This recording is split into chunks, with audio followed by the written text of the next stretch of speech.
Fatima Bédar est née le 5 août 1946 à Tichy, une ville de la wilaya de Béjaïa en Petite Kabylie, en Algérie. Fille de Hossein et d'Ijda Bédar, elle grandit dans un milieu familial profondément engagé dans la lutte pour l'indépendance algérienne. Son père, ancien combattant de la Seconde Guerre mondiale, a été actif dans le 3e régiment de tirailleurs algériens et a milité pour le Front de Libération Nationale, FLN, en France.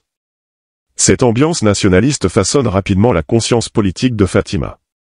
À l'âge de 5 ans, Fatima émigre en France avec sa mère pour retrouver son père, qui travaille comme chauffe-four au gaz de France.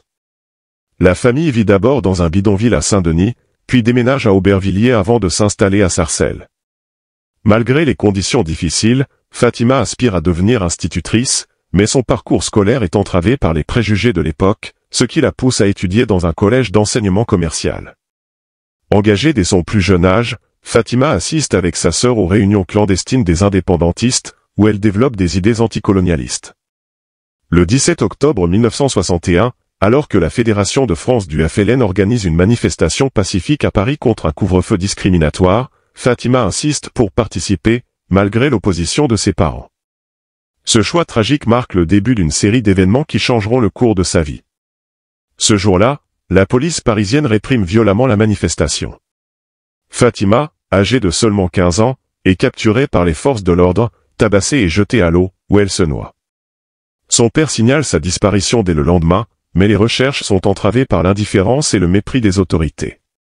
Pendant 2 semaines, sa mère et son frère parcourent les rues à la recherche de la jeune fille, sans succès. Finalement, le corps de Fatima est retrouvé le 31 octobre 1961, coincé dans la 7e écluse du canal Saint-Denis, aux côtés d'autres victimes de la répression. Son père l'identifie grâce à ses longues nattes noires. Tragiquement, il est contraint de signer un procès-verbal stipulant que sa fille s'est suicidée par noyade, une déclaration qu'il ne comprend pas, ne sachant ni lire ni écrire le français.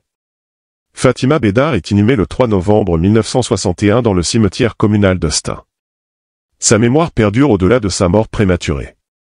En 2006, grâce à la fondation du 8 mai 45 et au ministère des Moudjahidines, sa dépouille est exhumée et rapatriée en Kabylie. Elle est réinhumée le 17 octobre 2006 dans le carré des martyrs de Tichy, où reposent également ses parents.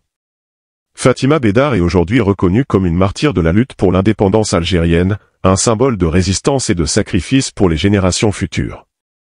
Son histoire, bien que tragique, témoigne du courage et de la détermination d'une jeunesse engagée dans la quête de liberté et de justice.